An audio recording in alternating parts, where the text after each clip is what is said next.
Welcome back to the channel. Manchester City are preparing for one of the most important summers in their modern history following Pep Guardiola's departure. With Enzo Maresca set to take charge, a new chapter is about to begin at the Etihad, and major transfer decisions could shape the club's future for years to come. From Elliot Anderson emerging as City's #1 transfer target to uncertainty surrounding Savinho, Tijjani Reijnders, Ruben Dias, and Josko Gvardiol, there is plenty to discuss. Meanwhile, exciting young star Nico Paz has been linked with a potential move after a sensational season in Serie A. In today's video, we'll break down the latest Manchester City transfer news, Maresca's plans for the squad, potential departures, and the players who could define City's next era. Let's get started. Savinho, Enzo Maresca plan, transfer targets, Man City questions answered. Pep Guardiola's exit signals the end of an era for Manchester City, but it's time to look to the future as the club prepare to welcome Enzo Maresca as their new manager. This summer was always likely to be busy for City as their squad rebuild continues, and appointing Guardiola's successor will undoubtedly be their most important task. Maresca will be handed the reins, and it will be intriguing to see what impact his appointment has on certain players.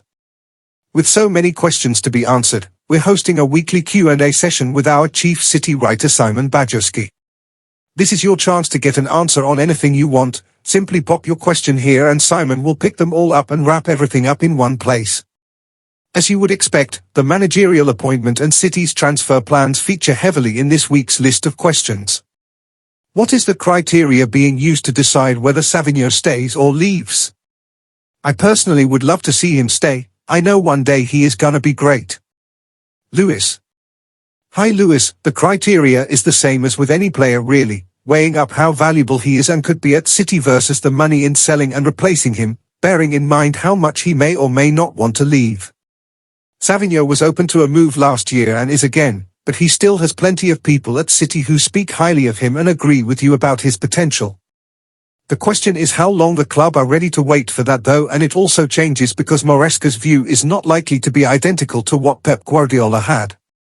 Hugo Viana appears to be more willing to move players on than previous sporting director Tjiki Begiristain was, so that increases the likelihood of a deal. From what I've read, Maresca runs a possession offense, as Pep did, but slows it down even more than Pep. With other teams pressing more and then throwing everyone into the box should City get into the attacking third, I don't see how this helps to create chances. Gary. It's a fair point, Gary, and it is something that Maresca will need to address. At both Leicester and Chelsea, there was a significant number of supporters who weren't big fans of Maresca's playing style. It's longer ago and not senior football, but his City under-21s team were brilliant entertainers.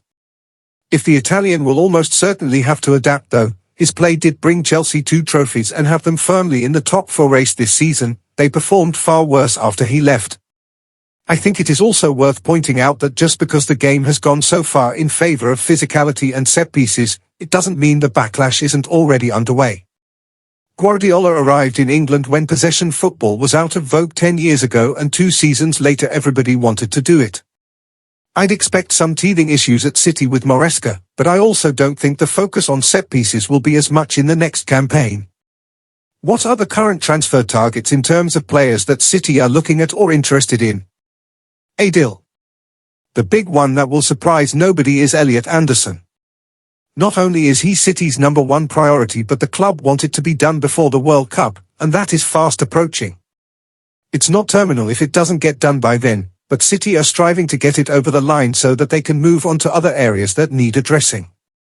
There are other midfielders that are on shortlists such as Sandro Tonali, although the noise from inside the club this week is that Chelsea's Enzo Fernandez is not somebody of interest. Getting a second midfielder isn't essential, but with doubts over the futures of Rodri, Nico Gonzalez and Mateo Kovacic, there are lots of pieces that could potentially be moving.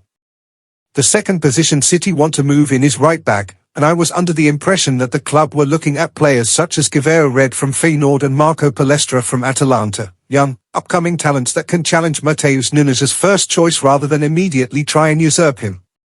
City have been linked to Tottenham's Pedro Porro in recent days though, which would be a departure from that thinking. What is the situation with Josko Gvardiol and Ruben Dias given the transfer rumours? Santonu. News that both Josko Gvardiol and Ruben Dias could be considering their future at the club may appear shocking. It shouldn't. Players consider their options every summer, not least when Guardiola has left, and every summer top clubs in Europe try to gauge if any City players would be interested in a new challenge. It just isn't always reported. Dias is one of the favourites to land the captaincy next season at City, yet at the same time, on top of Guardiola leaving, his best friend at the club in Bernardo Silva has also said goodbye. Add to that he has barely had a kick since getting injured in March and seeing Mark Guehi and Abdulkadir Kusanov come in, and it makes sense for him to at least think about whether there are other offers for him. Gvardiol was flogged last season as one of the only fit players, and it cost him this time, suffering a broken leg in January as his body said too much. The Croatian is also not short of other teams fluttering their eyelashes at him, and there is no league that is as demanding as the Premier League. City want to keep both players, but as is the case with every player, they will listen to offers if anybody wants to leave. It would take pretty hefty sums in the case of either defender wanting out though. Is there a chance we will play Sverre Nypan more this season? Desile. I'd be surprised, Desile, given the limited impact he had in his first year in English football. He was given a plum move, but he couldn't really cut it at Middlesbrough, and when he returned to City in January he spent the majority of his time playing for the under-21s rather than pushing for game time in the first team. Nypan was involved in training under Guardiola and was taken along to showpiece events like the Cup final, but he wasn't able to get the minutes to show that he should stay at City after the summer. All eyes are on where he will go on loan next, because it needs to be a good pick. When does Maresca start and bring in his new team? Pat. He should officially start in the next few days, although he will have been getting ready for a long time already. In terms of how much work he can do though, there's not loads, Pat. Given that all of the squad are on their holidays and nearly all of them are off to the World Cup, things are expected to pick up in July when pre-season officially starts, and then they will head off on the summer tour to Asia, where it is hoped that the friendlies they will play can be of some value before they return and head to Cardiff for the Community Shield against Arsenal. To put the question another way, why would Luis Enrique leave PSG?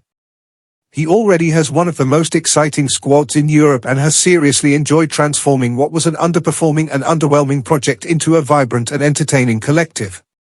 He is under contract until 2027, and the feeling has been around for a while that he would be happy to go beyond that. It's not that City don't rate Enrique, but everything has to line up, and that wasn't the case this time, just as it wasn't with Vincent Kompany or some other names in City's book. That shouldn't take anything away from Maresca either, who has earned his impressive reputation and has enough going for him for many to be content enough with why they have gone with him rather than why they haven't gone with anyone else, but the question is still appreciated. Tijjani Reijnders faces an uncertain future at Manchester City.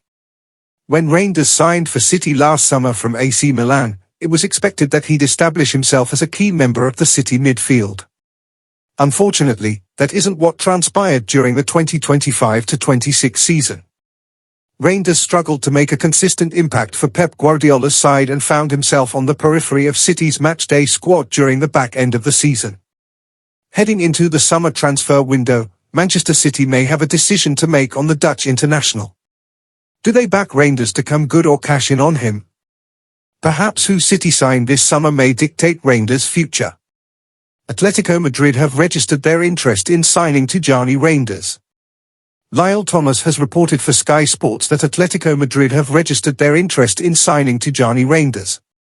However, Thomas reports that Manchester City's stance on selling the Dutch international is unknown. Furthermore, Thomas reports that Atletico Madrid are looking to strengthen their midfield this summer. They are looking to add an attack-minded midfielder to their squad, which is what Tijjani Reijnders is. Who Manchester City signed this summer may dictate the future of Tijjani Reijnders. Manchester City are in the market for midfielders this summer. The expectation is that Nottingham Forest midfielder Elliot Anderson will eventually be signed by City. It also seems that City may be in the market for another midfielder, depending on the type of midfielder they sign in addition to Elliot Anderson, assuming the England international does land at the Etihad at some stage of the summer transfer window. If Manchester City signs a midfielder who has similar strengths to Tijjani Reijnders, it is hard to see the Dutch international remaining at the club. Reijnders can be a very good player on his day. However, he hasn't shown that on a consistent basis at City. If City can find an upgrade on Reijnders, if that is the type of midfielder they target, then they may let the Dutch international depart the club. Tijjani Reijnders is one of a host of players who could leave Manchester City this summer. However, that may depend on whom City sign this summer. Atletico Madrid are poised to make a move for Reijnders if he is deemed surplus to requirements by the FA Cup and Carabao Cup holders. Why transfer wildcard could be what Man City need this summer. Nico Paz has had a great season at Como with 12 goals and 7 assists in Serie A, and he might be the kind of player Manchester City are looking for. It's yet another summer of change at Manchester City with Enzo Maresca set to replace legendary boss Pep Guardiola at the Etihad and a number of influential players departing. Maresca will look to continue the incredible work Guardiola has done at City over the past decade, but he will, of course, look to put his own stamp on the club. A number of players face uncertain futures at the Etihad. Savinho is wanted by Tottenham for a second consecutive summer. Omar Marmoush's disappointing form has seen him linked with a move away. Nathan Ake's future is in doubt and James Trafford looks nailed on to leave. And all this comes after Bernardo Silva and John Stones said goodbye to City. It's going to be a very busy summer. Any outgoing stars will need to be replaced, and one player who City might want to take a look at is Nico Paz. Last year reports surfaced suggesting City were monitoring the youngster's progress in Italy. Stylistically, it is easy to understand why a player like Paz would attract attention.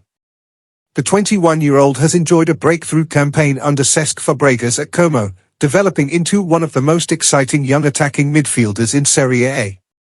Paz registered 12 goals and 7 assists in Serie A last term, stats which saw him named the league's best midfielder for the 2025-26 season.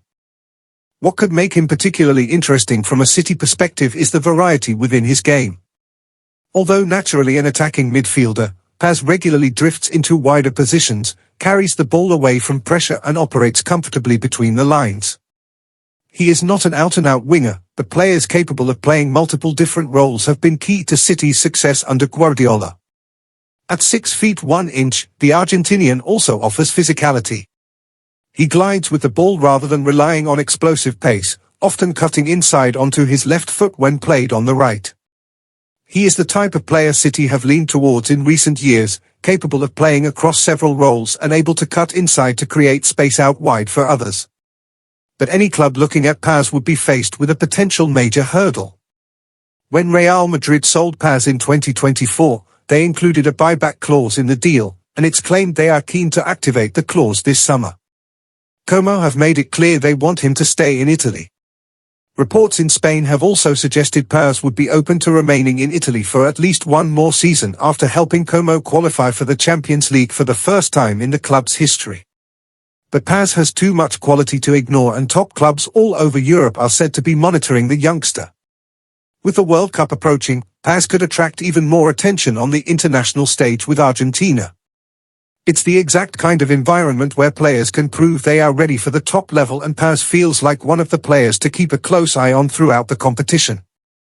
If he performs at the World Cup this summer and City are looking for a young, exciting attacking player to add to their squad, they could do a lot worse than to look at Paz.